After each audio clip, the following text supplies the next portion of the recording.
नमस्कार विद्यार्थियों, भारतीय संविधान एवं शासन व्यवस्था की कक्षा में आप सभी का बहुत बहुत स्वागत है। और एक बार पुनः पढ़ने का प्रयास करते हैं हम राज्य के नीति निर्देशक तत्व। यद्यपि हमने राज्य के नीति निर्देशक तत्वों का समग्र अध्ययन पिछली कक्षाओं में कर लिया है और हमने देखा था राज्य के नीति निर्देशक तत्व, राज्य के नीति निर्देशक तत्व और राज्य के नीति निर्देशक तत्वों को देखने की हम लोगों ने कोशिश की थी। और कोशिश हमने नहीं की थी, भारतीय संविधान में आर्टिकल 36 से लेकर 51, 36 से 51 तक इनका समावेश था। और हमने देखा भी था चार आधार पर क्लासिफिकेशन इसका। कौन सा क्लासिफिकेशन था, जल्दी बता दीजिए। गांधीवादी विचारधारा से प्रेरित थे। दूसरा कौन सा था बेटा, समाजवादी विचारधारा से प्रेरित सिद्धांत थे। और कुछ सिद्धांत कैसे थे बेटा, उदार बौद्धिक सिद्धांत थे। कैसे सिद्धांत थे, बोलो ना भाई, उदार बौद्धिक सिद्धांत। और कुछ सिद्धांत कैसे थे, स्वतंत्रता के आदर्श के रूप में भी, जिनको अपन ने देखा था स्वतंत्रता के आदर्श भी थे। और स्वतंत्रता के आदर्श कोई बहुत ज्यादा सिद्धांत नहीं थे। कौन से आर्टिकल थे, आर्टिकल 49 और 51। ऐतिहासिक इमारतों का संरक्षण और अंतर्राष्ट्रीय शांति और समृद्धि के लिए प्रयास करेंगे, ये हमारे आर्टिकल किसमें थे, स्वतंत्रता के आदर्श के रूप में थे।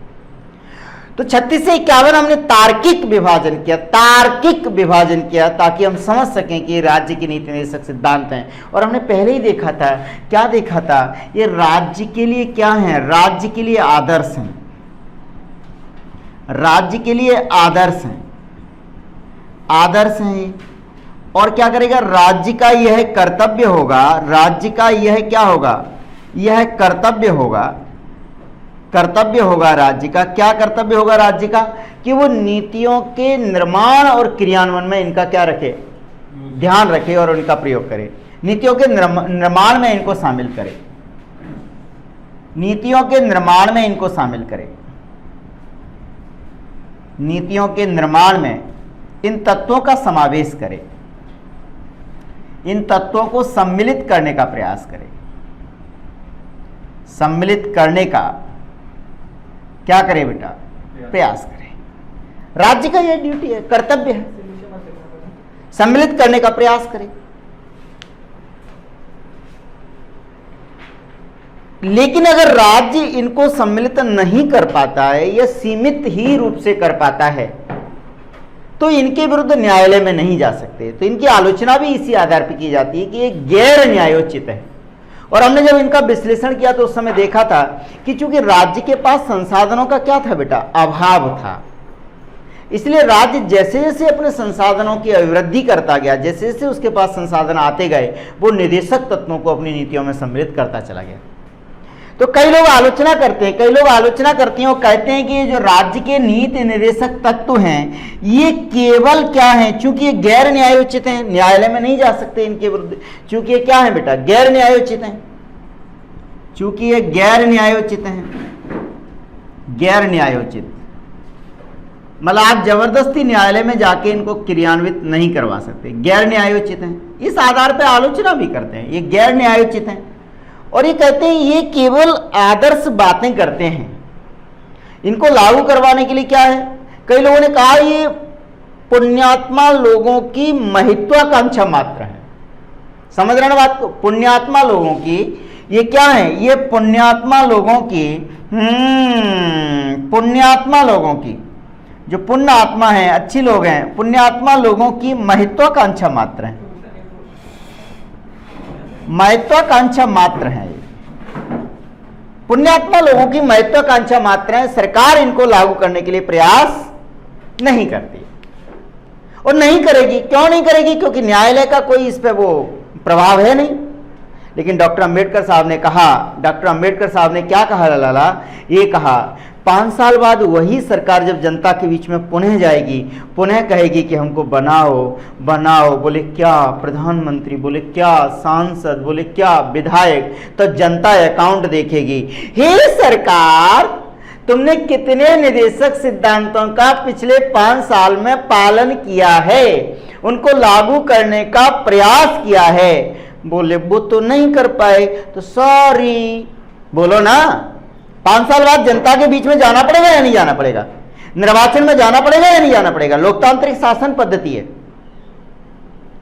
तो ये आलोचना यद्यपि लोगों की है कि ये लागू करने के लिए विधान होना चाहिए, किंतु आपने देखा था कि अगर लागू करने के लिए हम कंपल्सन कर देते, न्यायोचित कर देते, न्यायालय में जाने की व्यवस्था कर देते, तो मुझे लगता है कि विकास कार्य नहीं हो पाते और सिर्फ आंदोलन होते, क्योंकि उस समय तात्कालीन सरकारों के पास उतने संसाधन नहीं थे कि समस्त आदर्शों की पूर्ति एक साथ की जा सके। लेकिन धीमे धीमे धीमे क्रम से सरकारों ने प्रयास किया, और मैंने पिछली कक्षा में देखा भी था, जिस अनुच्छेद को लागू करने के लिए जो सरकार ने प्रयास किए उनका भी मैंने उल्लेख किया था।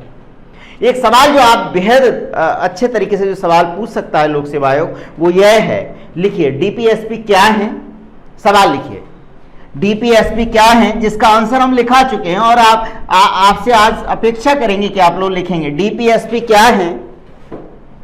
डीपीएसपी क्या है? डीपीएसपी जानते हैं लाला? क्या? निदेशक तत्व, directive principle of the state policy. DPSP क्या है? 150 शब्दों में।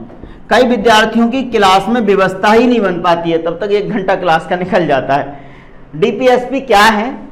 सरकार ने डीपीएसपी के क्रियान्वयन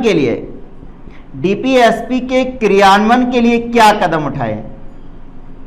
क्रियान्वयन के लिए अभी तक क्या कदम उठाए? क्या कदम उठाए हैं?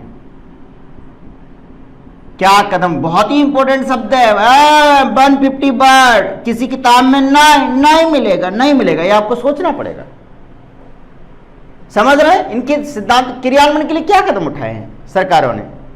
तो हमने हर अनुच्छेद के साथ, वैसे मैंने जब पढ़ाया 36 से 51 तक हर अनुच्छेद को मैंने विस्तार से उसका विश्लेषण किया है, उसमें मैंने साइड में लिख दिया है कि इसको क्रियान्वयन के लिए सरकार ने ये कदम उठाए हैं। लेकिन चूंकि आप बच्चे हैं ना, विद्यार्थी हैं, और विद्यार्थी की मूल आदत क्या है? पढ़ाई से दूर जाना, भूल जाते होंगे।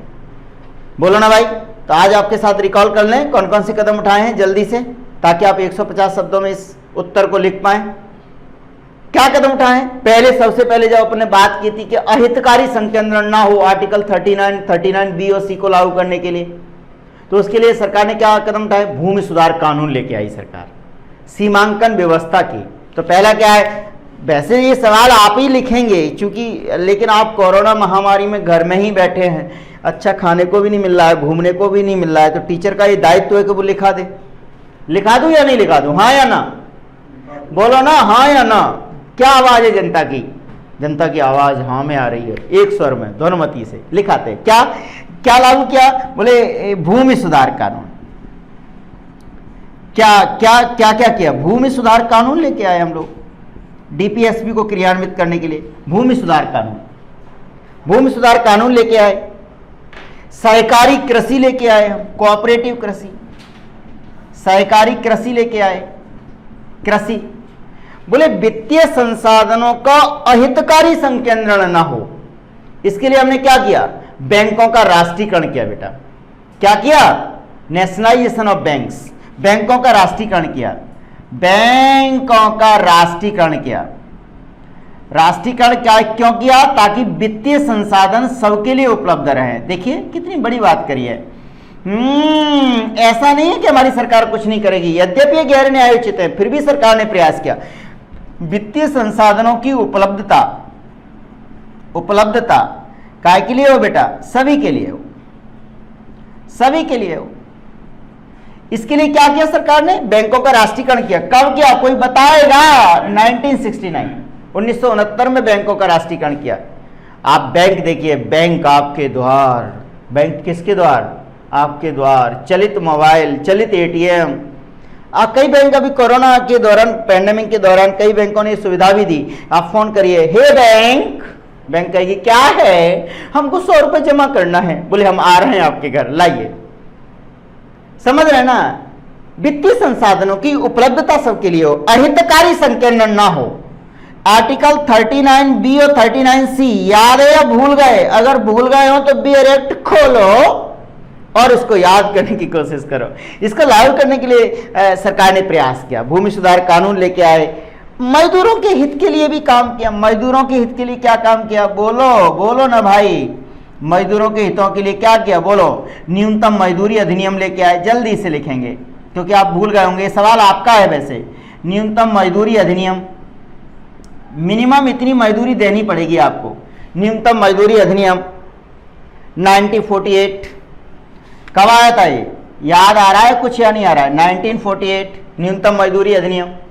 और क्या, बाल श्रम प्रतिषेध अधिनियम, बाल श्रम, बोले बालकों से श्रम नहीं कराएंगे बेटा, बाल श्रम प्रतिषेध अधिनियम, प्रतिषेध अधिनियम लेके आए, बालकों से श्रम नहीं कराएंगे, बाल श्रम प्रतिषेध अधिनियम 1986। प्रतिषेध और नियमन दोनों ही बातें थी इसमें, रेगुलेशन भी करना पड़ा।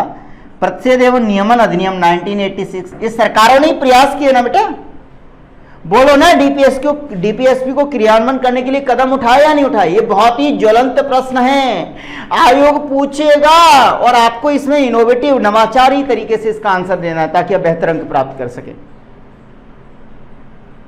बाल श्रम प्रतिषेध अधिनियम महिलाओं के हितों की रक्षा के लिए, बोलो महिलाओं के लिए क्या किया, महिलाओं के लिए क्या किया, बोलो।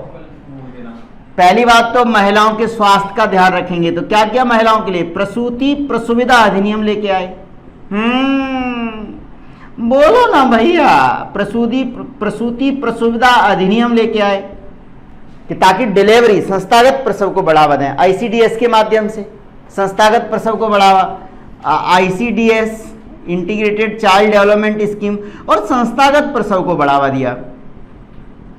कौन से प्रसव को बढ़ावा दिया, बोलो ना बेटा, संस्थागत प्रसव। अब घर में दाई माँ प्रसव नहीं करेंगे, अस्पताल में जाइए। अब नन्हा बच्चा कहाँ पैदा होगा, कन्हैया पैदा होंगे कहाँ, बोले जेल में नहीं, कहाँ, बोले अस्पताल में। और जैसे अस्पताल में पैदा होंगे तो जच्चा बच्चा दोनों स्वस्थ रहें, खुश रहें, इसके लिए सरकार तमाम तरह के प्रयास कर रही है। महिलाओं के लिए कर रही या नहीं कर रही, बोलो ना भाई, बोलो ना। 1961 में ही अधिनियम आ गया था, 1961 में 1961 प्रसूति प्रसुविधा अधिनियम। समान पारिश्रमिक अधिनियम, बोले महिलाओं और पुरुषों को भी समान पारिश्रमिक मिलना चाहिए या नहीं मिलना चाहिए, बोलो बेटा। समान पारिश्रमिक अधिनियम, समान पारिश्रमिक अधिनियम भी लेके आए 1976। समान पारिश्रमिक अधिनियम 1976 में लेके आए महिलाओं के लिए। ये दोनों काम किसके लिए किया, बोले महिलाओं का सम्मान करना चाहिए, ऐसा अपना फंडामेंटल ड्यूटी है महिलाओं के लिए। और महिलाएं अगर स्वस्थ रहेंगी तो आधा समाज स्वस्थ रहेगा, मैं समझता हूं पूरा परिवार स्वस्थ रहेगा। बोलो ना भाई, हाँ या ना? बहुत बढ़िया। हमने कहा निःशुल्क विधिक सहायता, इसके लिए क्या है, लोक अदालतें लेके आए, है ना, नालसा लेके आए, विधिक सेवा प्राधिकरण लेके आए, नेशनल लीगल सर्विस अथॉरिटी, समझ रहे, राष्ट्रीय विधिक सेवा प्राधिकरण की, यानी लोक अदालतों का गठन किया, लोक अदालतों का गठन, पारिवारिक अदालत, पारिवारिक अदालतें भी आई, कुटुंब न्यायालय, पारिवारिक या कुटुंब न्यायालय, निःशुल्क विधिक सहायता, निःशुल्क विधिक सहायता के लिए पारिवारिक अदालतों का गठन। ये किसके लिए क्या, ये किसके लिए क्या, किसके लिए क्या, ये किसके लिए क्या, निःशुल्क न्याय के लिए, निःशुल्क न्याय, निःशुल्क न्याय। ये मोहल्ला क्लिनिक नहीं आएगा इसमें, ना ना, गंदी बात, स्वास्थ्य के लिए आएगा मोहल्ला क्लिनिक। लोक अदालतों का गठन, पारिवारिक या कुटुंब न्यायालय, ये किस लिए आए, राष्ट्रीय विधिक सेवा प्राधिकरण अधिनियम लेके आए थे हम लोग, राष्ट्रीय विधिक सेवा प्राधिकरण अधिनियम। ये हम वैसे हम डिस्कस कर भी चुके हैं, लेकिन सब जगह सब कुछ एक ही जगह हो जाए, राष्ट्रीय विधिक सेवा प्राधिकरण अधिनियम। बोलो ना भैया, बोल क्यों नहीं रहे हैं? इसकी लोक अदालत निःशुल्क, यानी अगर कोई भी व्यक्ति आर्थिक या किसी अन्य निर्योग्यता के कारण न्याय से वंचित ना रहे, और जिस समाज में न्याय नहीं होगा, क्या वो स्वस्थ समाज हो सकता है मित्रों? नहीं हो सकता। इसके लिए हमने ये किया। अब हमने कहा गांव में गांधीवादी जो सिद्धांत हैं, तो गांव में चलते हैं, तो गांव में हमने लघु और कुटीर उद्योगों को बढ़ावा दिया, लघु एवं कुटीर उद्योग, लघु एवं कुटीर उद्योगों को भी बढ़ावा दिया, कुटीर उद्योगों को बढ़ावा दिया। अभी देखिए फिलहाल ही सरकार ने एमएसएमई की परिभाषा बदली है, MSME, micro small and medium enterprises, सूक्ष्म लघु और मझोले जो उद्योग हैं, मध्यम श्रेणी के उद्योग हैं, उनकी सरकार ने परिभाषा बदल के कई उद्योगों को उस श्रेणी में लेके आए। एमएसएमई के लिए सहायता के लिए काम किया है। इसके लिए उन्होंने क्या किया, खादी ग्रामोद्योग बोर्ड, लघु उद्योग बोर्ड की स्थापना की। क्या किया, खादी ग्रामोद्योग बोर्ड। आपका आंसर एकदम तार्किक होना चाहिए, तार्किक होना चाहिए। खादी ग्रामोद्योग बोर्ड का गठन, लघु उद्योग बोर्ड, छोटे छोटे उद्योग है, लघु उद्योग बोर्ड, लघु उद्योग बोर्ड का गठन है, बोर्ड का गठन है। अभी कोरोना पैंडेमिक के दौरान ही सरकार ने क्या किया है, एमएसएमई को सहायता देने के लिए विशेष प्रावधान किए हैं। एमएसएमई जानते हैं ना, M for micro, S for small, M for medium, enterprises. तो इनकी सहायता के लिए, इनकी सहायता और बढ़ावा देने के लिए, सहायता एवं अभिवृद्धि के लिए, सहायता एवं अभिवृद्धि के लिए सरकार निरंतर प्रयास कर रही है। सरकार निरंतर प्रयास करती है, सरकार एमएसएमई को बढ़ावा देने के लिए। अभी फिलहाल इनकी परिभाषा भी बदल दी है ताकि बहुत सारे उद्योग इस श्रेणी में आ जाएं। बात समझ रहा है ना? ये कौन सा सिद्धांत है? गांधीवादी सिद्धांत। लघु एवं कुटीर उद्योगों की स्थापना, मानक जीवन का उद्देश्य प्राप्त हो, एक मानक जीवन प्राप्त हो सके, न्यूनतम मजदूरी मिल सके, जिसके लिए न्यूनतम मानक जीवन के लिए क्या बेटा, न्यूनतम मजदूरी प्राप्त हो सके। मानक जीवन अर्थात न्यूनतम मजदूरी प्राप्त हो सके, न्यूनतम मजदूरी प्राप्त हो सके। मनरेगा जैसे कार्यक्रम लेके आए हम लोग, मनरेगा, समझ रहे हैं ना बात को? मनरेगा जैसे कार्यक्रम, मनरेगा क्या है, ये निश्चित करता है कि प्रत्येक व्यक्ति को रोजगार मिलेगा ताकि वो अच्छा जीवन जी पाए। कमजोर वर्ग हैं जो एससी एसटी हैं, उनके लिए क्या लेके आए, बोले एससी एसटी के लिए हम क्या लेके आए, अनुसूचित जाति एवं जनजाति अत्याचार निवारण अधिनियम ही लेके आए। अनुसूचित जाति एवं जनजाति अत्याचार निवारण अधिनियम ही लेके आए हम लोग। अनुसूचित जाति एवं जनजाति, अनुसूचित जाति एवं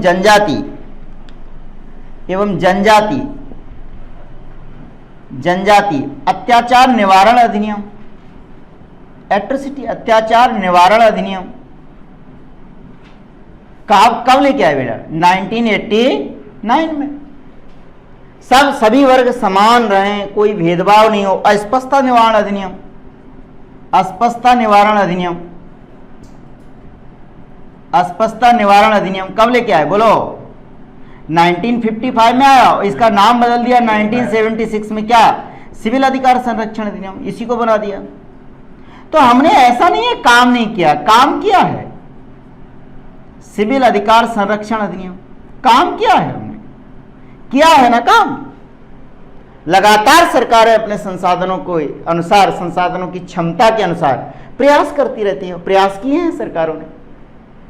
तो ये कह देना कि पिछले 70 साल में देश में कुछ नहीं हुआ, ये तर्क संगत नहीं है, क्योंकि जितना संसाधन था उस पीढ़ी दर पीढ़ी हमारा विकास हुआ है। और हमने, यद्यप जितनी क्षमता से विकास होना चाहिए, हो सकता है उतनी क्षमता से ना हुआ हो, किंतु विकास तो किया है। हमने निदेशक तत्वों को अपनी नीतियों में क्रियान्वित करने का क्या किया है मित्रों, प्रयास किया है।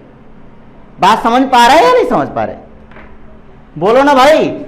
स्वास्थ्य के लिए क्या है, बोले प्राथमिक स्वास्थ्य केंद्रों का गठन किया है, प्राथमिक स्वास्थ्य केंद्रों का गठन, प्राथमिक स्वास्थ्य केंद्रों का गठन किया है। बोलो, स्वास्थ्य केंद्रों का गठन किया है, गठन किया है प्राथमिक स्वास्थ्य केंद्र। और कौन से स्वास्थ्य केंद्र, बोले सामुदायिक स्वास्थ्य केंद्र, सीएससी। स्वास्थ्य सबके यहाँ, सबके पास स्वास्थ्य जाएगा। मोहल्ला क्लिनिक यही है, घर घर घंटी बजाए आशा कार्यकर्ता है, आईसीडीएस के माध्यम से आंगनवाड़ी केंद्र।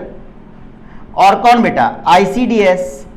और आईसीडीएस में भी कौन, आशा कार्यकर्ताओं के माध्यम से, आशा कार्यकर्ताओं के माध्यम से।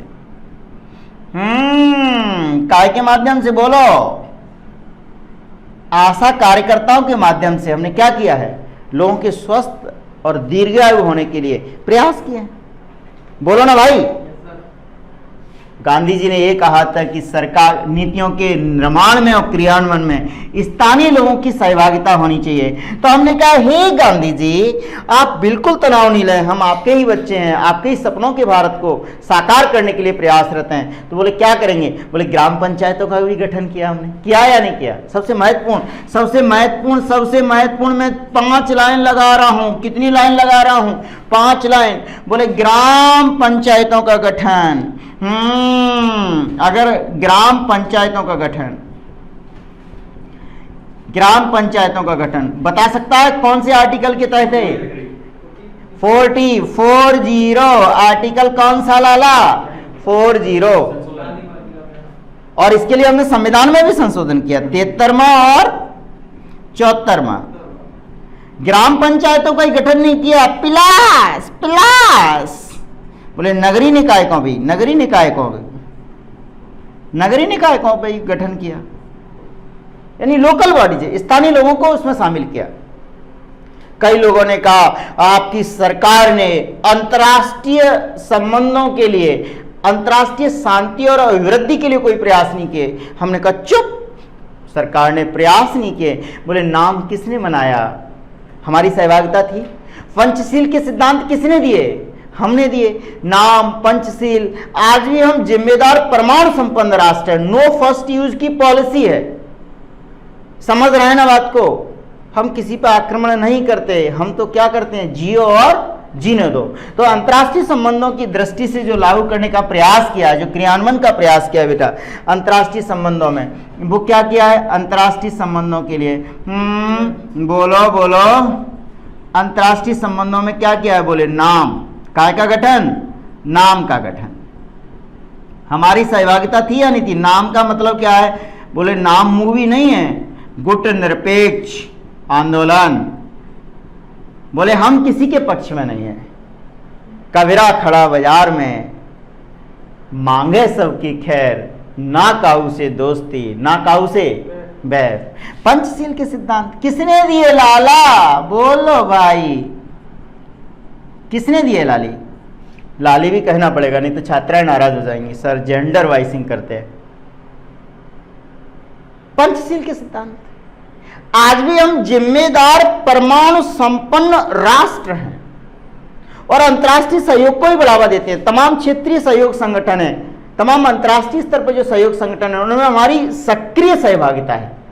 चाहे वो एससी हो, चाहे वो एससीओ हो, चाहे वो ब्रिक्स हो, चाहे वो आसियान हो, चाहे वो सार्क हो, कोई भी हो, चाहे वो G20 हो, सब में हमारी सहभागिता कैसी है बेटा? सक्रिय सहभागिता है। तो क्या? जिम्मेदार परमाणु संपन्न राष्ट्र, जिम्मेदार परमाणु संपन्न राष्ट्र, परमाणु संपन्न राष्ट्र। नो फर्स्ट यूज की पॉलिसी है हमारी। हम पहले प्रयोग नहीं करेंगे, लेकिन अगर किसी ने कर दिया तो आत्मरक्षा के लिए तो जो भी कदम उठाना पड़ा उठाने में हम हिचकेंगे नहीं, क्योंकि आत्मरक्षा तो पहला है ना। जब जिंदा रहेंगे ना तब तो बात कर पाएंगे ना। जिंदा रहने के लिए डिटरेंट इफेक्ट जिसे बोलते हैं, केवल प्रतिरोधक क्षमता उत्पन्न करना है, किसी को डराना नहीं है। बात समझ रहे हैं? बोले तमाम अनेक क्षेत्रीय सहयोग संगठन हैं जिनमें भारत की सहभागिता है। अनेक क्षेत्रीय सहयोग संगठन है, अनेक क्षेत्रीय सहयोग संगठन है, अनेक क्षेत्रीय सहयोग संगठन में भारत की सक्रिय सहभागिता है। क्षेत्रीय सहयोग संगठन अनेक हैं बेटा, जैसे आसियान है, एससीओ है, संघाई कॉरपोरेशन ऑर्गेनाइजेशन, सार्क है, बिम्स्टेक है। बहुत बढ़िया, बहुत ही इंटेलिजेंट बच्चे मेरी क्लास में बैठे हुए हैं, इंजीनियर है ना। बिम्स्टेक है, ब्रिक्स है। कौन है? ब्रिक्स है। और कौन है? बताओ बताओ बताओ बताओ। G20 है। और बताओ वगैरह वगैरह एटसेट्रा। इनमें सक्रिय सहभागिता है, सक्रिय सहभागिता है इन सभी से, और सबके भले के लिए काम करना है। बोले जियो और जीनो दो, सक्रिय सहभागिता, भारत की सक्रिय सहभागिता है, भारत की निस्वार्थ भाव से सक्रिय सहभागिता है मित्रों, सक्रिय सहभागिता है। तो बताइए डायरेक्टिव प्रिंसिपल को लागू करने के लिए सरकारों ने प्रयास किए या नहीं किए? किए ना। अभी अगर कोरोना महामारी के दौरान देखें तो अंतर्राष्ट्रीय शांति और समृद्धि की अभिवृद्धि के लिए खुद कोरोना से पीड़ित हैं, लेकिन हमने अमेरिका, ब्राजील और अन्य देशों को हाइड्रोक्लोरोक्विन की दवाई दी या नहीं दी? बोलो। कोरोना महामारी में भी हमारा अन्य देशों के लिए सहयोग है। लिख सकते हैं इसको, लिख ही सकते हैं। कोरोना महामारी अगर आप लिख देंगे तो लगेगा कि आप बिल्कुल एक्टिव ऑफिसर है। कोरोना महामारी के दौरान क्या किया है? क्यों लाला? बोलो। मलेरिया की दवाई दी है हमने। किसको दी है? बोले मलेरिया की दवाई किसको? बोले अमेरिका को। और किसको? ब्राजील एवं अन्य देशों को, अन्य देशों को। जिसने मांगी हमने कहा ले जाओ, मुक्त कंठ से ले जाओ मलेरिया की दवाई, मुक्त हृदय से ले जाओ। तो ये नीति निर्देशक सिद्धांतों को क्रियान्वित करने के लिए सरकार के द्वारा उठाए गए कदम है। मेरा आपसे फिर आग्रह है कि समय समय पर जब आप परीक्षा देंगे तो उस समय करंट अपडेट करेंगे। मान लीजिए इस समय कोई सरकार कोई अधिनियम लेके आती है जो निर्देशक सिद्धांतों के क्रियान्वयन से संबंधित है, तो आप उसको तुरंत नोट करेंगे और परीक्षा में प्रदर्शित करेंगे, परीक्षा में लिखेंगे। और जैसे ही आप एग्जाम में लिखेंगे नंबर आपको मांगने नहीं पड़ेंगे, नंबर खुद आएंगे। बोले टिंग टिंग टिंग। बोले क्या है? बोले हम आना चाहते हैं आपकी मार्कशीट में। आपने इतना बढ़िया उसको रिलेट किया है।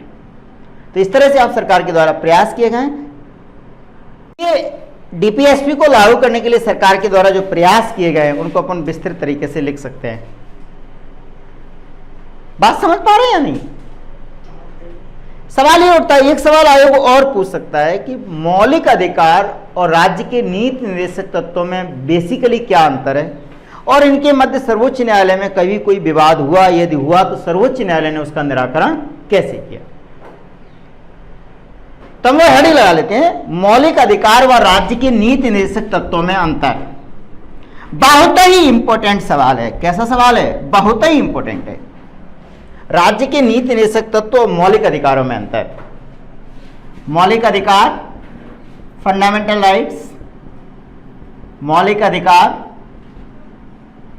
एवं राज्य के नीति निर्देशक तत्वों में एवं राज्य के नीति निर्देशक तत्वों में अंतर। राज्य के नीति निर्देशक तत्वों में अंतर। डिफरेंस क्या है इसमें? बताओ क्या डिफरेंस है? दो हम सूची बना लेते हैं, टेबल बना लेते हैं। जैसे कक्षा 4-5 में आप लोग अंतर लिखते हैं। एक तरफ लिख लेंगे हम क्या? मौलिक अधिकार। क्या लिख लेंगे लाला? मौलिक अधिकार। और दूसरी तरफ क्या लिख लेंगे? बोलो ना। राज्य के नीति निर्देशक तत्व, नीति निर्देशक तत्व, directive principle of the state policy, DPSP. इनको हम एफआर बोलेंगे, फंडामेंटल राइट बोलेंगे, राइट्स बोलेंगे। तो इसको क्या बोलेंगे? जल्दी बता दो। डीपीएसपी। अंतर लिखते हैं इसमें।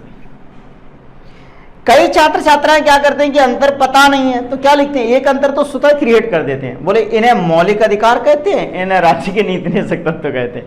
यहाँ पे एक बिंदु लगा के लिख देंगे, इन्हें मौलिक अधिकार कहते हैं, इन्हें राज्य के नीति निर्देशक तत्व कहते हैं। भैया कहते हैं ना, ये अंतर थोड़ी है।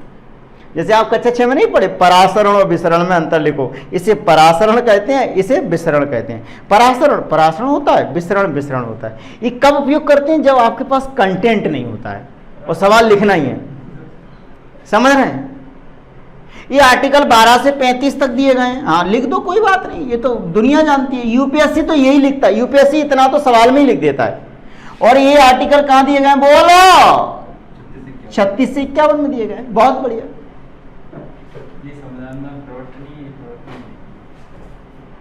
बेसिकली अंतर क्या है? प्रकृति देखते हैं दोनों की कैसे है। आप मौलिक अधिकार कोई भी पढ़ लो, कोई भी मौलिक अधिकार पढ़ लो। मौलिक अधिकारों में क्या होता है? मौलिक अधिकारों में होता है राज्य यह नहीं करेगा, राज्य वाक एवं अभिव्यक्ति की स्वतंत्रता प्रदान करेगा, अर्थात राज्य लोगों को बोलने से नहीं रोकेगा। राज्य पर प्रतिबंध है कि राज्य नागरिकों के विरुद्ध यह कार्य नहीं करेगा। कोई भी मौलिक अधिकार पढ़ लो, कोई भी मौलिक अधिकार पढ़ लो 12 से 35 के बीच में, बोले राज्य कोई विधि नहीं बनाएगा जो मौलिक अधिकारों को या तो न्यूनतम करती है या उन्हें शून्य घोषित करती है। नहीं बनाएगा, नहीं नहीं नहीं। अर्थात ये प्रकृति में नकारात्मक होते हैं। कैसे होते हैं? निगेटिव होते हैं। नकारात्मक प्रकृति का मतलब क्या होता है? कुछ करने से रोकते हैं। राज्य को कुछ करने से क्या करते हैं? रोकते हैं। अब डायरेक्टिव प्रिंसिपल यानी ये क्या है? प्रकृति में नकारात्मक होते हैं। यहां लिख लेते हैं, प्रकृति में कैसे होते हैं बेटा? नकारात्मक होते हैं। नकारात्मक होते हैं अर्थात राज्य को कुछ करने से रोकते हैं। राज्य को कुछ करने से रोकते हैं, रोकते हैं। प्रकृति में नकारात्मक होते हैं तो ये राज्य को कुछ करने से रोकते हैं। आप आर्टिकल 36 से 51 के बीच में कोई भी आर्टिकल पढ़ लो, राज्य महिलाओं के स्वास्थ्य की व्यवस्था करेगा, प्रसूति सहायता उपलब्ध कराएगा। बोलो, राज्य निःशुल्क विधिक सहायता उपलब्ध कराएगा, राज्य वन और वन्य जीवों की रक्षा करेगा। ये कैसे कैसे कर रहा है? बोले करेगा। ये निर्देश दे रहे हैं कुछ करने के लिए। तो प्रकृति में कैसे होगा? ये सकारात्मक, क्योंकि ये राज्य को कुछ करने के लिए निर्देश देते हैं। तो पहला यह प्रकृति में सकारात्मक होते हैं। यह प्रकृति में कैसे होते हैं लाला? सकारात्मक होते हैं। क्यों होते हैं सकारात्मक? क्यों? क्योंकि राज्य को कुछ करने का निर्देश देते हैं। राज्य को कुछ करने का निर्देश देते हैं, करने की आज्ञा देते हैं, निर्देश देते हैं, करने का निर्देश देते हैं। बोलो ना भैया, बोलो ना। बहुत बढ़िया। यानी these are negative and these are positive. Positive. Are you getting not? पहला अंतर। अगर राज्य किसी के मौलिक अधिकारों का उल्लंघन करता है या उसको समाप्त करता है तो न्यायालय में जाओगे या नहीं जाओगे? आर्टिकल 32 और 226 के तहत। अगर कोई सरकार निर्देशक तत्वों का पालन करने में असमर्थ रहती है, कारण कुछ भी रहा हो, तो क्या आप न्यायालय में जा सकते हो? नहीं जा सकते। तो ये न्यायोचित हैं, ये न्यायोचित हैं। न्यायोचित का मतलब है न्यायालय द्वारा प्रवर्तनीय है। न्यायालय द्वारा क्या है बेटा? प्रवर्तनीय है, प्रवर्तनीय है। एम्फोस कैसे? बोले आर्टिकल 32 से कौन? बोले सुप्रीम कोर्ट। और आर्टिकल 226 से कौन लाला? बोले हाई कोर्ट, एससी। और 5 तरह की रिट निकाल सकते हैं, हमने पिछली कक्षाओं में पढ़े भी थे। आप लोग बिल्कुल ऐसे ही पढ़ते रहे। पॉलिटी हलवा है, पॉलिटी हलवा भी है और राजपथ के दरवाजे भी खोलता है, क्योंकि पेपर 2 में जितने अच्छे अंक आते हैं उतने अन्य में भी आ सकते हैं, लेकिन पेपर 2 में अच्छे अंक आने की संभावना ज्यादा है। ऐसा कोई आर्टिकल यहां नहीं है संविधान में जो डायरेक्टिव प्रिंसिपल को लागू करवाने के लिए न्यायालय में जाने की व्यवस्था करता हो या अवसर प्रदान करता हो। तो यह न्यायालय द्वारा, यह गैर न्यायोचित है, गैर न्यायोचित है। गैर न्यायोचित अर्थात न्यायालय द्वारा प्रवर्तनीय नहीं है, न्यायालय द्वारा प्रवर्तनीय नहीं है, गैर न्यायोचित है। समझ गए? अर्थात न्यायालय में हम नहीं जा सकते। ये इसीलिए आलोचना भी करते हैं, ये पुण्यात्मा लोगों की महत्वाकांक्षा मात्र है। बोले सरकार अगर पुण्यात्मा होगी तो नागरिकों की भलाई के लिए कार्य करेगी, अदरवाइज कार्य नहीं करेगी। तो अंबेडकर साहब ने कहा, डॉक्टर भीमराव अंबेडकर जी ने कहा, उन्होंने कहा ऐसा नहीं है, क्योंकि सरकार 5 साल में जाएगी जनता के द्वार, मुख्यमंत्री जनता के द्वार, तो कई कई कई कई कई कई सरकारें मैंने गिरते हुए देखी हैं। किस आधार पर? कि उन्होंने निदेशक सिद्धांतों की क्या किया बेटा? अवहेलना किया। समझ में आ रहा है? मौलिक अधिकार करते क्या हैं? मौलिक अधिकार बेसिकली क्या करते हैं? ये किसी व्यक्ति की बात करते हैं। बोले किसी व्यक्ति को उसके प्राण व देह स्वतंत्रता से विधि द्वारा स्थापित प्रक्रिया से ही वंचित किया जाएगा। किसी भी व्यक्ति को विधि के समक्ष समान माना जाएगा। किसी भी व्यक्ति को स्वतंत्रता दी जाएगी। बाल श्रम का प्रतिषेध किया जाएगा। किसी व्यक्ति को धार्मिक स्वतंत्रता दी जाएगी। यानी बात किसकी करते हैं? व्यक्ति की करते हैं। तो मौलिक अधिकार व्यक्तिगत कल्याण की बात करते हैं, पर्सन की बात करते हैं। करते या नहीं करते? तो ये किसकी बात करते हैं? बोले व्यक्तिगत कल्याण। यहां मैं इसको मिटा दूं, अनुमति है, मिटाना ही पड़ेगा, और कोई विकल्प है नहीं लाला, बोर्ड छोटा है। तो तीसरा डिफरेंस क्या है? यह व्यक्तिगत कल्याण को बढ़ावा देते हैं। व्यक्तिगत कल्याण को बढ़ावा देते हैं। व्यक्तिगत कल्याण, व्यक्तिगत कल्याण को बढ़ावा देते हैं बेटा। ये व्यक्तिगत कल्याण को बढ़ावा देते हैं। लेकिन जब भी अपन निदेशक तत्वों की बात करेंगे तो निदेशक तत्व आप पढ़ के देखिए, पढ़ के देखिए, पढ़ के देखिए, पढ़ना ही पड़ेंगे। और मेरे साथ आप पढ़े हैं क्या? बोले समुदाय के भौतिक संसाधनों का स्वामित्व और नियंत्रण इस प्रकार बटा हो कि सर्वसाधारण के लिए अहितकारी संकेंद्रण ना हो। यही तो है। आर्थिक व्यवस्था इस प्रकार चले कि जिससे सर्वोत्तम, सभी प्रकार का सर्वोत्तम रूप से साधन हो। Article 39B, 39C। बोलो ना भाई, पंचायतों का गठन किसी एक व्यक्ति के लिए या समुदाय के लिए? बोलो ना लाला। आंगनवाड़ी केंद्र किसी एक व्यक्ति के लिए या पूरे समुदाय के लिए? बोले समुदाय के लिए। तो यानी ये किसको बढ़ावा देंगे? ये समुदाय के कल्याण को बढ़ावा देते हैं। समुदाय के कल्याण को बढ़ावा देते हैं। कल्याण को बढ़ावा देते हैं। समुदाय के कल्याण को बढ़ावा देते हैं कम्युनिटी बेसिस पे। सहकारी कृषि किसके लिए? एक व्यक्ति के लिए या समुदाय के लिए? बोल क्यों नहीं रहे हो? बोलो ना लाली, बोलना पड़ेगा आपको। समुदाय के कल्याण को बढ़ावा देते हैं। जब समुदाय का कल्याण होगा बेटा, जब व्यक्ति का कल्याण होगा तो राजनीतिक लोकतंत्र की स्थापना होगी, शासन में उसकी सहभागिता सुनिश्चित होगी। और जब समुदाय का कल्याण होगा तो बोले सामाजिक और आर्थिक लोकतंत्र की स्थापना होगी।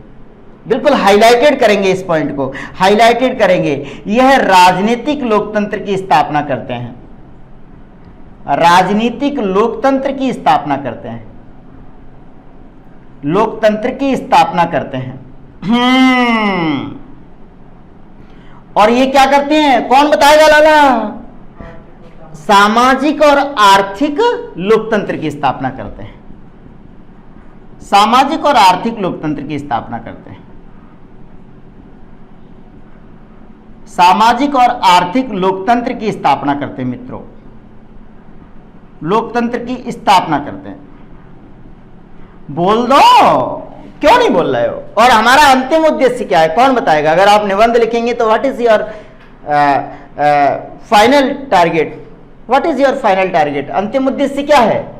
सामाजिक और आर्थिक लोकतंत्र की प्राप्ति। उसका माध्यम हम लोग राजनीतिक लोकतंत्र है। बात स्पष्ट हो रही या नहीं हो रही? बोलो ना भाई। राजनीतिक लोकतंत्र की स्थापना, ये काय की स्थापना? सामाजिक और आर्थिक लोकतंत्र की स्थापना। बताइए, मौलिक अधिकारों को लागू करने के लिए कोई कानून बनाने की जरूरत है क्या? नहीं। वो तो ऑलरेडी आपको दिए गए। लेकिन यदि किसी निदेशक तत्व को लागू करना चाहते हैं तो उसको कानून बनाने की आवश्यकता होगी या नहीं होगी? विधान बनाना पड़ेगा, संसद में बैठना पड़ेगा।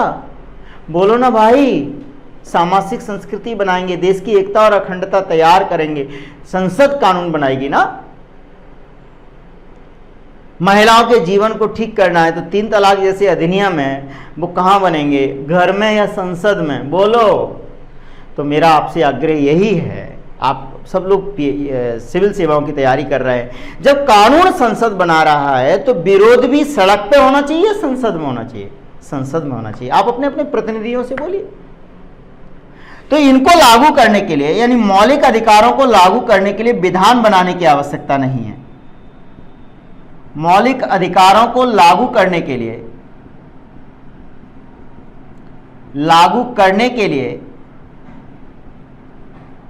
कानून बनाने की आवश्यकता नहीं है, ऑलरेडी है, वो तो दिए गए हैं, प्रत्याभूत है, गारंटी है कि आपको प्राप्त होंगे ही। लेकिन निदेशक तत्वों के क्रियान्वयन के लिए कानून बनाने की आवश्यकता है। तो निदेशक तत्वों के क्रियान्वयन के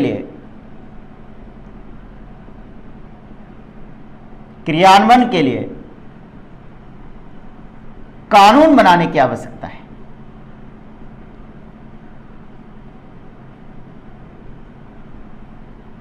आपको बनाना पड़ेगा। इसलिए आपने देखा होगा प्रसूति प्रसुविधा अधिनियम, समान पारिश्रमिक अधिनियम, बाल श्रम प्रतिषेध एवं विनियमन अधिनियम, ये सब अधिनियम बनाए ना। ये मौलिक अधिकारों में और निदेशक तत्वों में ये मुख्य अंतर हैं जिनको आप लिख सकते हैं, जिनका आप वर्गीकरण वैसे ही दिख रहे हैं, प्रथम दृष्टया ही दिख रहे हैं, समझ रहे हैं। ये अंतर नहीं। अब छठवां आ नहीं रहा है तो क्या लिखें, इन्हें मौलिक अधिकार कहते हैं, इन्हें निदेशक तत्व कहते हैं, ऐसा मत लिखिए। अनावश्यक अपने शब्द और अपनी ऊर्जा को बर्बाद मत करिएगा। सवाल यह उठा मित्रों कि मौलिक अधिकार उतने ही महत्वपूर्ण हैं, जितना महत्वपूर्ण मौलिक अधिकार है उतने ही महत्वपूर्ण क्या है, निदेशक तत्व हैं। मौलिक अधिकार और ये निदेशक तत्व, ये इनमें प्रमुख अंतर है मित्रों। कई लोग इसके बाद भी छठवां अंतर लिख देते हैं अनावश्यक रूप से, इन्हें मौलिक अधिकार कहते हैं, इन्हें निदेशक तत्व कहते हैं। उससे कोई लाभ नहीं है, अनावश्यक ऊर्जा और समय की बर्बादी है। सवाल यह उठा मित्रों, अगर आपने देखा हो कि केवल मौलिक अधिकार ही पर्याप्त नहीं है, निदेशक तत्वों की भी उतनी उपयोगिता है जितनी की मौलिक अधिकारों की। क्योंकि व्यक्ति का कल्याण तभी सार्थक होगा यदि समुदाय का कल्याण हो, और राजनीतिक लोकतंत्र तभी फलीभूत हो सकता है, तभी उसकी सार्थकता बनी रह सकती है यदि समाज में सामाजिक और आर्थिक लोकतंत्र की स्थापना हो। बात स्पष्ट है या नहीं? कई बार ऐसे मुद्दे आते हैं सरकारों के सामने, संसद के सम्मुख, जब विधान, क्योंकि इन्हें बनाने के लिए विधान बनाने की आवश्यकता है, कानून बनाएंगे, और ये देखते हैं कि कई बार मौलिक अधिकारों से, निदेशक तत्वों से संबंधित अगर कानून बना रहे हैं, उनके क्रियान्वयन से संबंधित कानून बना रहे हैं, तो हो सकता है किसी मौलिक अधिकार का उल्लंघन हो रहा हो। तो क्या मौलिक अधिकार का उल्लंघन हो जाने दें, या मौलिक अधिकारों में संशोधन कर दें, या डीपीएसपी को मौलिक अधिकारों पर हावी कर दें, डीपीएसपी को प्रमुखता प्रदान कर दें? संसद के सामने ये प्रश्न आते हैं, और इन प्रश्नों की व्याख्या कौन करता है मित्रों? आदरणीय सर्वोच्च न्यायालय, क्योंकि संविधान का संरक्षक कौन है? सर्वोच्च न्यायालय। तो विवाद यही सामने आने लगे, सर्वोच्च न्यायालय में इस तरह की याचिकाएं डाली जाने लगी कि ये बताइए आप, हे सर्वोच्च न्यायालय, यह बताइए कि यदि किसी निदेशक तत्व का क्रियान्वयन कर रहे हैं, क्या कर रहे हैं? क्रियान्वयन कर रहे हैं, और उसके क्रियान्वयन में किसी मौलिक अधिकार को या तो न्यून करना पड़ रहा है या उसको सीमित करना पड़ रहा है, तो क्या हम कर सकते हैं? सर्वोच्च न्यायालय ने कहा हमको देखने तो दो, देखने दो, क्योंकि दोनों ही उतने ही आवश्यक हैं। तो सर्वोच्च न्यायालय के पास विवाद जो मामला आया, अर्थात हमारे पास क्या है, हमारे पास ये है कि एफआर मीन्स मौलिक अधिकार,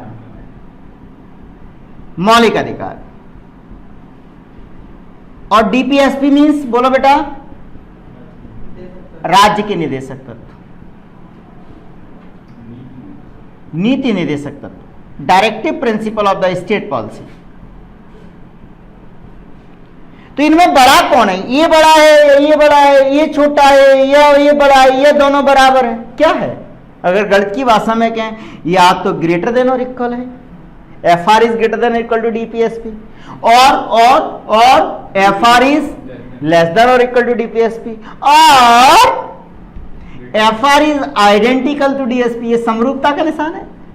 अगर हम गणित की भाषा में बात करें तो पॉलिटी में गणित कैसे, सर्वोच्च न्यायालय के पास विवाद गया, पहला विवाद गया, पहला मामला आया चंपाकम द्वैराजन मामला, सर्वोच्च न्यायालय के पास पहला मामला आया चंपाकम द्वैराजन। इनकी स्थिति स्पष्ट करना चाहते हैं कि स्थिति है क्या। चंपाकम द्वैराजन मामला आया। चंपाकम द्वैराजन मामला 1951 में आया, 1951 में, 1951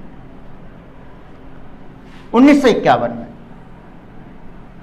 और चंपाकम द्वैराजन मामले में सर्वोच्च न्यायालय ने कहा, क्या कहा? सर्वोच्च न्यायालय ने कहा,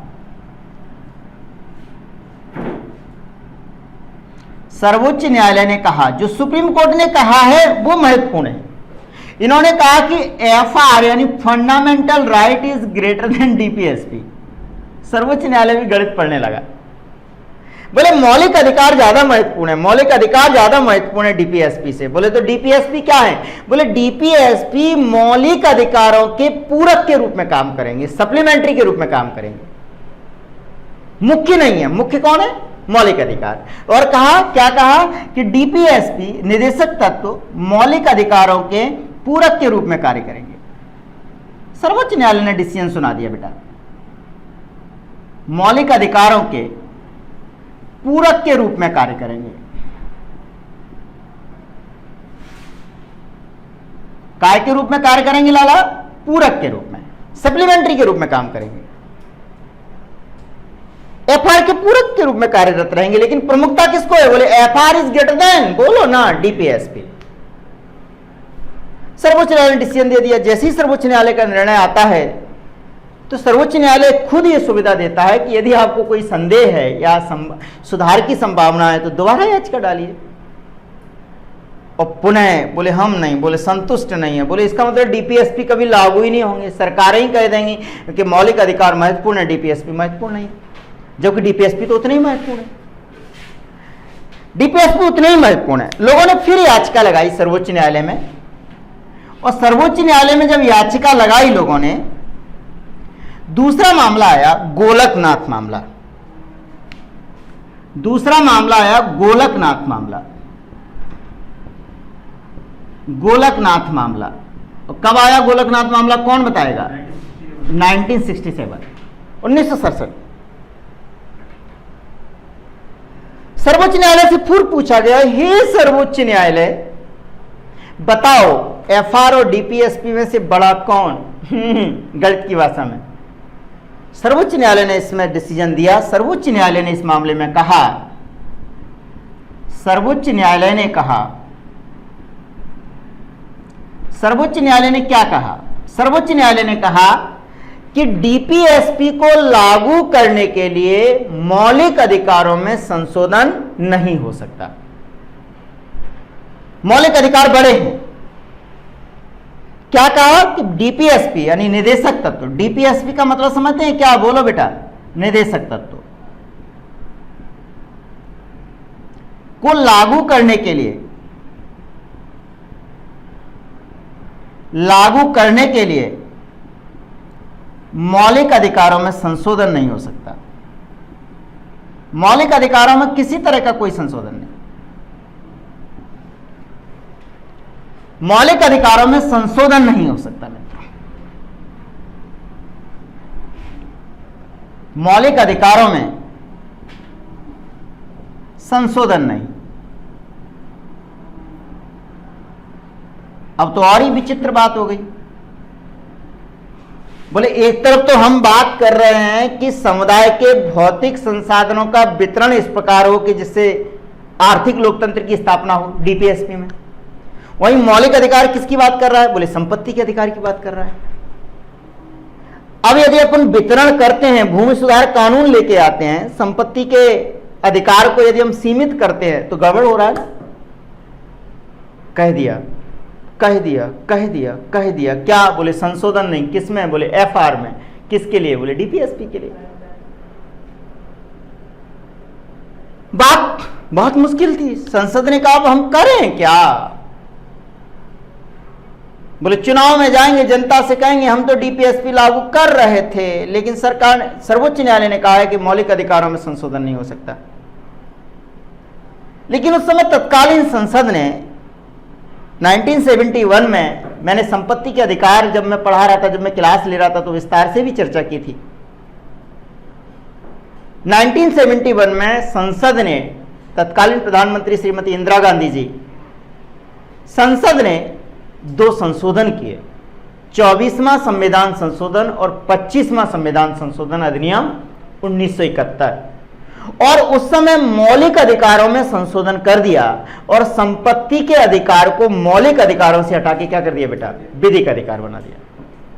अब रास्ता खुल गया और उसको संसदीय सर्वोच्चता का सिद्धांत कहा गया। इसके बाद 24वां और 25वां संविधान संशोधन अधिनियम, संविधान संशोधन अधिनियम 1971 में क्या हुआ, पूरी दुनिया जानती है, पूरी दुनिया जानती है, अपन भी जानते हैं। मौलिक अधिकारों में संशोधन हुआ या नहीं हुआ, बोले हुआ। मौलिक अधिकारों में संशोधन हुआ और संसदीय मौलिक अधिकारों में संशोधन हुआ। यद्यपि गोलकनाथ संशोधन हुआ, संपत्ति का अधिकार विधिक अधिकार बना। संपत्ति का अधिकार कौन सा अधिकार बना, वो बोलो बेटा, विधिक अधिकार बना। विधिक अधिकार बना, मौलिक अधिकारों से निकाला गया उसको, आर्टिकल 300A में डाला गया। कहां से निकाला गया, 19(1)(f) से, एफ से निकाला गया ना। बोलो ना बच्चों, आदरणीय लाला एवं लाली हो, बोलो ना। कोरोना में आराम से छत पे आप वीडियो देखिए, आराम से पढ़िए। जैसे ही यह संशोधन हुआ, अर्थात इस संशोधन ने संसदीय सर्वोच्चता को स्थापित करने का प्रयास किया। संसदीय सर्वोच्चता को एक अर्थ में संसदीय सर्वोच्चता को स्थापित करने का प्रयास किया, स्थापित करने का प्रयास किया मित्रों, प्रयास। लेकिन लोग रुकने वाले नहीं थे, लोग रुकने वाले नहीं थे। तुरंत कहां जाएंगे लोग, सर्वोच्च न्यायालय। और सर्वोच्च न्यायालय में गए तो एक अच्छा मामला आया 1973, केशवानंद भारती मामला। और सर्वोच्च न्यायालय उसमें जो नजीर प्रस्तुत की, उसमें जो आदेश दिया, जिस आदेश को हम अभी तक मानते हैं, केशवानंद भारती मामले में सर्वोच्च न्यायालय ने क्या कहा, बोले सर्वोच्च न्यायालय में कहा कि बोले मौलिक अधिकारों में संशोधन हो सकता है किंतु मौलिक ढांचे में संशोधन नहीं होगा। मौलिक अधिकारों में संशोधन हो सकता है। उसके बाद मामला आया, चौथा मामला आया, केशवानंद भारती मामला। केशवानंद भारती मामला, केशवानंद भारती मामला आया, कब आया बेटा, 1973 में। और सर्वोच्च न्यायालय ने कहा, सर्वोच्च न्यायालय ने कहा जब संसद ने संशोधन कर ही दिया था, संपत्ति के अधिकार को हटा ही दिया था, मौलिक अधिकारों में संशोधन कर दिया था, और केशवानंद भारती मामले में सर्वोच्च न्यायालय ने फिर सोचा ऐसा क्या विरोधाभास हो रहा है जिससे कि विधायिका और न्यायपालिका में टकराव की स्थिति उत्पन्न हो रही है, अर्थात संविधान की व्याख्या हमको ठीक से करना है। और संविधान की व्याख्या ठीक से करी तो संविधान का जो प्राण तत्व है वो है प्रस्तावना, और प्रस्तावना में निहित उद्देश्यों की प्राप्ति के लिए यदि संशोधन करना पड़े तो कर सकते हैं। और सर्वोच्च न्यायालय ने कहा, क्या कहा सर्वोच्च न्यायालय ने बेटा, कि मौलिक अधिकारों में संशोधन हो सकता है, मौलिक अधिकारों में संशोधन हो सकता है, संशोधन हो सकता है किंतु मूल ढांचे में संशोधन नहीं होगा। संशोधन हो सकता है, मूल ढांचे में संशोधन नहीं होगा। संविधान का जो मौलिक ढांचा है उसमें संशोधन नहीं होगा। मौलिक ढांचा क्या है? बोले गत्यात्मक और परिस्थिति जन्य अवधारणा जिसकी समय समय पर व्याख्या कौन करेगा? सर्वोच्च न्यायालय। जैसे लोकतांत्रिक पद्धति है, संसदीय शासन प्रणाली है, न्यायपालिका की स्वतंत्रता है, चुनाव आयोग की स्वतंत्रता है, महानियंत्रक लेखा परीक्षक की स्वतंत्रता है, इस तरह की जो मुख्य प्रावधान है, बेसिक स्ट्रक्चर है, उसमें संशोधन आप नहीं कर सकते। बात समझ आ रहा है या नहीं आ रहा है? और जैसे ही केशवानंद भारती मामले में, अर्थात अब रास्ता खुल गया। बोले अब अगर निदेशक तत्वों को लागू करने के लिए यदि किसी मौलिक अधिकार में संशोधन करना पड़ रहा है तो बोलो हम कर सकते हैं या नहीं कर सकते? कर सकते हैं, कर सकते हैं। डीपीएसपी को लागू करने के लिए, अर्थात इस मामले में और 42वें संविधान संशोधन में हमने कहा कि डीपीएसपी को अगर हमको लागू करना है तो कुछ मौलिक अधिकारों में अगर संशोधन करना पड़े तो कर सकते हैं। और 42वां संविधान संशोधन कब आया? बोलो बोलो। संविधान संशोधन आया लाला लाला लाला 1976। और इसमें कह दिया, क्या कह दिया? बोले DPSP is greater then FR. इसके बाद गोलकनाथ में कहा था FR is greater then DPSP, मतलब मौलिक अधिकारों में संशोधन नहीं होगा। किंतु 42वें संविधान संशोधन में क्या कहा गया? बोले डीपीएसपी को लागू करने के लिए यदि मौलिक अधिकारों में संशोधन करना पड़े तो कर सकते हैं, किंतु मौलिक ढांचे में संशोधन नहीं करेंगे मित्रों। और 42वें संविधान संशोधन 1976 में संविधान में बहुत सारे संशोधन किए गए, कई मौलिक अधिकारों को भी सीमित किया गया कई अर्थों में, और नाम यह दिया गया कि डीपीएसपी को क्रियान्वयन करने के लिए हम ये संशोधन कर सकते हैं। बात इतनी से आगे रही, बात इतनी सी बनी नहीं मित्रों। कुछ लोग संतुष्ट नहीं हुए और फिर सर्वोच्च न्यायालय के पास गए। हे सर्वोच्च न्यायालय, यदि सारे मौलिक अधिकार ही खत्म हो गए तो हम क्या करेंगे? बोले सभी नहीं हो सकते, क्योंकि वो मौलिक ढांचे में आ जाएंगे फिर तो फिर भी सर्वोच्च न्यायालय ने कहा आपकी प्रॉब्लम है, हम फिर एक सुनवाई करते हैं। और एक और मामला आया, मिनर्वा मिल्स मामला 1980। मिनर्वा मिल्स मामला 1980। मिनर्वा मिल्स मामला, इसमें जो डिसीजन दिया उस पर आधारित कई बार आयोग सवाल भी पूछ लेता है। मिनर्वा मिल्स मामला 1980 1980।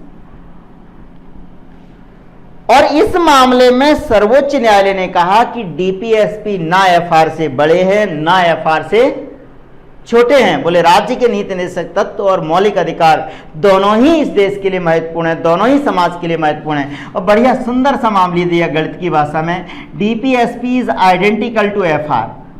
समरूप है ये, क्या है लाला? समरूप है, यानी राज्य के नीति निदेशक तत्व और मौलिक अधिकार एक दूसरे के समरूप हैं।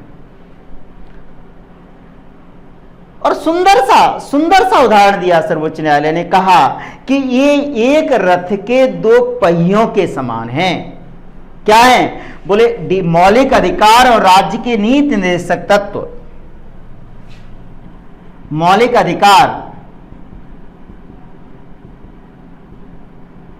अधिकार एवं राज्य के नीति निदेशक तत्व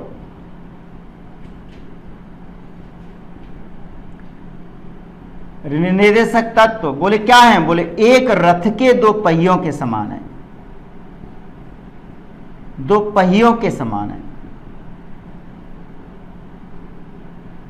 बोले रथ है, रथ में एक पहिया किसका होना चाहिए? बोले एफआर का, और दूसरा पहिया किसका होना चाहिए? बोले डीपीएसपी का। कोई छोटा बड़ा नहीं है। अगर एक भी पहिया छोटा बड़ा होगा तो रथ चल पाएगा या नहीं चल पाएगा? बैलेंस नहीं बन पाएगा। बोले दोनों ही महत्वपूर्ण है और दोनों एक दूसरे के पूरक के रूप में कार्य करते हैं। दोनों किसके लिए कार्य करते हैं? बोले दोनों एक दूसरे के पूरक के रूप में, दोनों एक दूसरे के पूरक के रूप में कार्य करते हैं, पूरक के रूप में कार्य करते हैं दोनों। क्योंकि एक से काम नहीं चलने वाला है। जहां ये राजनीतिक लोकतंत्र देंगे तो ये सामाजिक और आर्थिक लोकतंत्र देंगे, ये व्यक्ति के कल्याण को बढ़ावा देंगे, तो ये समुदाय के कल्याण को बढ़ावा देंगे। बोले एक से काम चलने वाला नहीं है, एक ही रथ के दो पहिए हैं। और किसी एक के साथ, चाहे वो मौलिक अधिकार हो या राज्य के नीति निर्देशक तत्व हो, किसी एक के साथ हम सामाजिक और आर्थिक उद्देश्यों की प्राप्ति नहीं कर सकते। तो दोनों के उचित क्रियान्वयन से सर्वोच्च न्यायालय ने कहा डीपीएसपी और डीपीएसपी व एफआर के साम्यपूर्ण क्रियान्वयन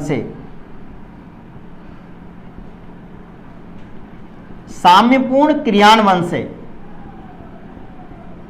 सामाजिक, आर्थिक एवं राजनीतिक उद्देश्यों की प्राप्ति की जा सकती है।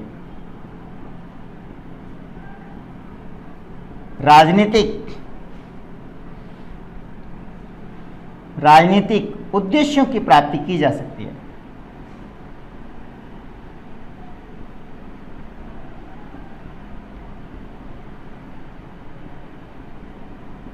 की जा सकती है।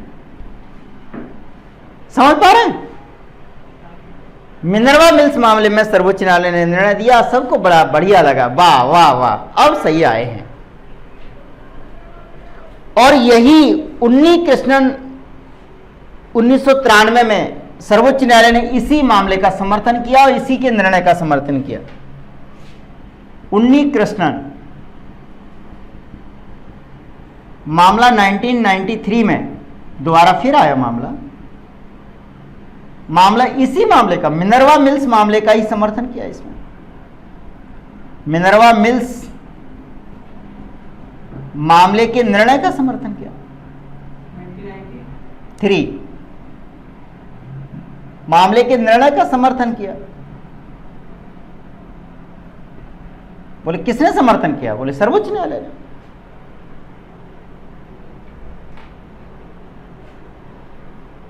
और जब ये निर्णय आ गए तो वर्तमान में फिर संसद ने भी यही सोचा कि सर्वोच्च न्यायालय की गाइडलाइन के तहत ही हमको चलना चाहिए। बोले ना संसद सर्वोच्च है ना संविधान सर्वोच्च है। तो वर्तमान में क्या स्थिति है? बोले एफआर इज ग्रेटर देन और equal to DPSP.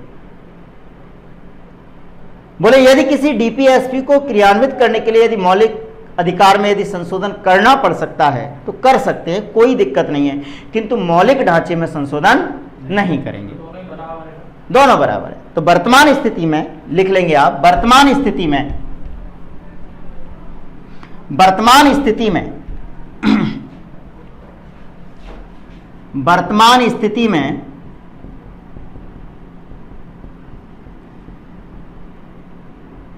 FR is greater than और इक्वल टू डीपीएसपी। मौलिक अधिकार, ये मौलिक अधिकार और डीपीएसपी एक दूसरे के समरूप है। अर्थात संसद डीपीएसपी को क्रियान्वित करने के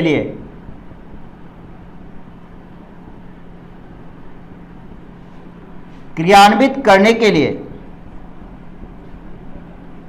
मौलिक अधिकारों में संशोधन कर सकती है। मौलिक अधिकारों में संशोधन कर सकती है,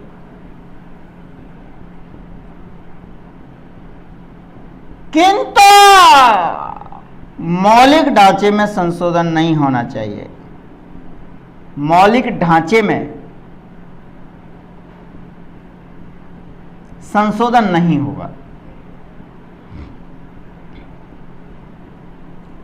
और ये वर्तमान स्थिति है। अगर किसी निदेशक सिद्धांत का क्रियान्वयन करना है तो संसद डीपीएसपी को क्रियान्वित कर रही है, तो अगर कोई मौलिक अधिकार बीच में आ रहा है जिसमें व्यवधान उत्पन्न कर रहा है, बाधा उत्पन्न कर रहा है, तो उसमें संशोधन किया जा सकता है मौलिक अधिकार में, किंतु संविधान के मौलिक ढांचे में संशोधन नहीं। और इसीलिए आप देखिए आर्टिकल 39B और 39C को लागू करने के लिए यदि आर्टिकल 14 व 19 का सीमित अर्थों में यदि उल्लंघन होता भी है तो उस संशोधन को असंवैधानिक नहीं मानते। आर्टिकल 39B और 39C को लागू करने के लिए यूपीएससी में कई बार सवाल आता है, अगर इनका क्रियान्वयन होना है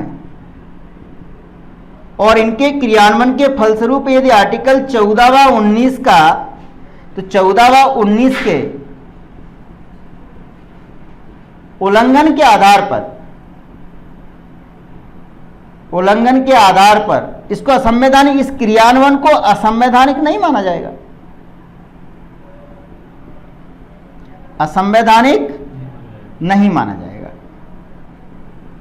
क्यों? क्योंकि डीपीएसपी को लागू करने के लिए किसी मौलिक अधिकारों में संशोधन हो सकता है, बशर्ते यह है कि मौलिक ढांचे में संशोधन नहीं होगा। तो 39B 39C को यदि आप क्रियान्वित कर रहे हैं और क्रियान्वयन के दौरान यदि 14 व 19 का उल्लंघन हो रहा है, तो इस उल्लंघन के आधार पर इस क्रियान्वयन को असंवैधानिक नहीं माना जाएगा। सर्वोच्च न्यायालय ने कई बार इस तरह के निर्णय दिए और हमने संपत्ति के अधिकार को इसी आधार पर मौलिक अधिकारों से हटा के कहां कर दिया, विधिक अधिकार बना दिया। बात समझ पा रहे हैं या नहीं? तो ये निदेशक सिद्धांत और डीपीएसपी के बीच के जो मतभेद थे, विवाद थे, सर्वोच्च न्यायालय ने उसका समय समय पर निराकरण किया और मुझे लगता है कि आप लोगों के मन में भी स्पष्ट हो गए होंगे कि हमको करना क्या है। वस्तुतः एक रथ के दो पहिए हैं जिनका सफल क्रियान्वयन, साम्यपूर्ण क्रियान्वयन अत्यंत आवश्यक है। एक प्रश्न लिखिए, 150 शब्दों में आप लोग लिखेंगे कि डीपीएसपी व मौलिक अधिकार, प्रश्न लिखिए। बहुत दिनों से आप प्रश्न लिख नहीं रहे हैं और कह रहे हैं सर आ जाते हैं ऐसे ही पढ़ाने लगते हैं, कुछ लिखा विखा नहीं रहे हैं, तो प्रश्न लिखिए। बोले मौलिक अधिकार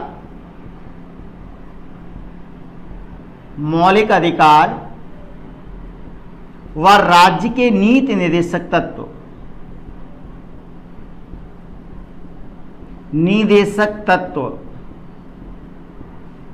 एक ही रथ के दो पहिए हैं, व्याख्या करें। एक ही रथ के दो पहिए हैं, व्याख्या करें। इसको लिखिए आप 150 शब्दों में